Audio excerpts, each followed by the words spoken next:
సరే, చిదంబరంలో ఆకాశలింగం అంటే అంతటా నిండినటువంటి ఆకాశమే అక్కడ ఉన్నది తెలుస్తోంది.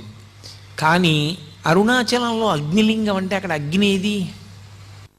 మీరు అరుణాచలం శివాలయంలోకి వెడితే మీకు అక్కడ అగ్ని ఏమైనా కనపడుతుందా? ఒక పెద్ద జ్యోతి స్వరూపాన్ని అక్కడ ఉంచి, లేదా ఒక పెద్ద నెగడుల ఒక మంట మండుతుంటే అదేనండి శివలింగం అక్కడ అని ఎవరైనా చెప్తారా? చెప్పరు. మామూలుగా శివలింగమే ఉంటుంది.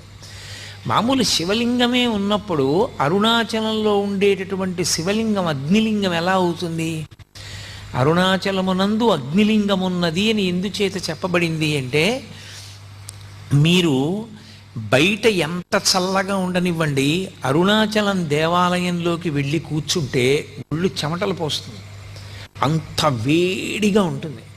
ఆ వేడి నిజంగా అగ్నిహోత్ర స్వరూపంతో ఉంటే మనం తట్టుకోలేమని ఆ వేడి